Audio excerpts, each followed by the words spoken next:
Julie Kunkel, you have anything interesting going on we should all know about? My 2022 grant opens on Friday. Yeah, It's well, that's a thing. it's not for everybody. Not everybody is eligible, but I mean, people know people. That's Right. that's what I say. So that's my, So, I think yeah. And that's the Relentless grant, right? that is the Relentless Challenge. The Relentless Challenge grant. Yeah. Yeah. Julie Kunkel, South Carolina Department of Commerce, talked to me about the Relentless Challenge grant you got coming up. Sure. So yeah, I run the Relentless Challenge, as Phil, which is an innovation grant run through the South Carolina Department of Commerce and specifically the Office of Innovation. And the goal of the grant is to foster innovation throughout South Carolina. The eligible organizations include nonprofits, public higher ed institutions, municipalities, and nonprofits include certainly chambers and the nonprofits of private higher ed institutions. Not specifically, we cannot fund individuals directly. That's one of the things that we cannot do with the grant. But either way, the idea of the grant, as I mentioned, is to foster innovation throughout South Carolina. And we do that by funding projects that focus on at least one of three goals. One goal is to catalyze high growth entrepreneurship. So the difference being high growth entrepreneurship more associated with innovation versus, say, traditional entrepreneurship, traditional small business, Main Street, right? The second goal is we're looking for programs that open risk capital to innovators. So obviously, if you're involved with the innovation world, you can't secure a traditional loan. So you often go to angel investment and venture capitalists, and it's a different approach. It's expensive money, quite frankly.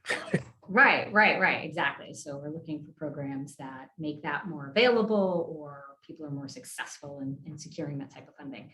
And then the third goal is we're looking for talent development and recruitment solutions specifically tied to what is called the knowledge economy. So if we think about if we're trying to grow innovation here and help startups succeed, they also need to be able to thrive with the talent that we have here.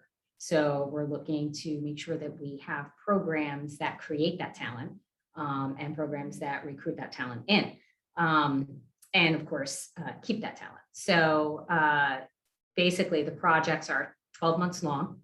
People can ask for up to $75,000. There is a requirement of a 1-to-1 match of non-state appropriated funds. Let's see what else to know. Oh, the application window. It opens on Friday, October 1st. It closes on October 31st. There is a notice of funding, which I'm going to throw in there. That's in the chat.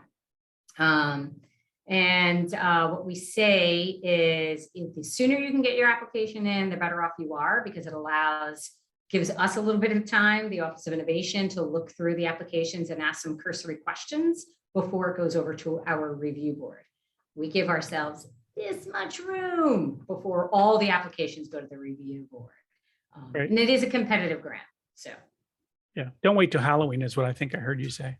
Yeah, don't wait till Halloween. Bad trick. Yeah. Now you have been at this for a while. This is not a new program. Talk about some of the successful folks in the past. I mean, you just gave us what the criteria was. Now let's talk about some of the hallmarks of things that have been successful and what you liked about them. Or what the review board liked about them. Mm-hmm. It's all about the review board for sure. Right. So the ones that are most successful are generally speaking, they have champions or, really strong owners, the projects themselves.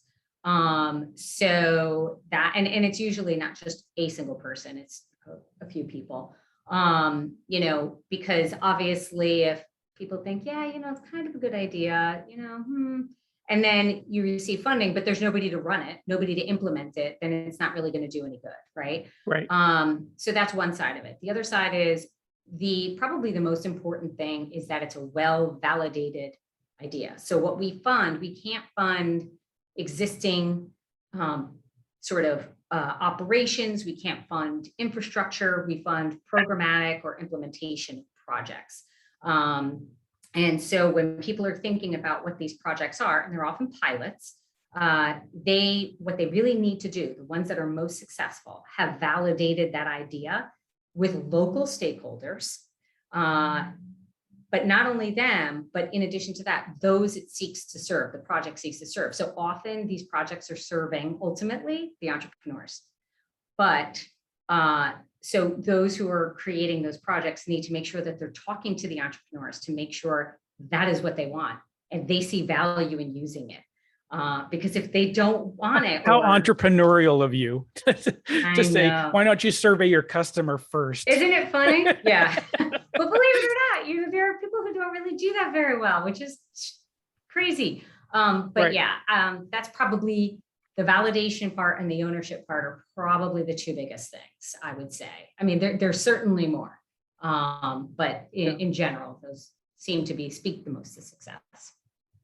Right. I mean, it feels like, and then of course, in this case, the reason you have this program is to foster this ability to support entrepreneurship. And for Department of Commerce, that means something a little bit different than it might mean to just the average person on the street. We don't mean just every little thing. We mean stuff that scales pretty well, stuff that can actually have an impact with either a large number of employees or a large influx of economic activity, that kind of thing. Right. And I would say, since a lot of these ideas, they are piloting, there is a level of flexibility that, is sort of expected by us, right? Meaning that we provide that. So we know that as people pilot, things change. We're okay with that. We're okay with the fact that, 4 months in, things aren't going maybe the way that they thought.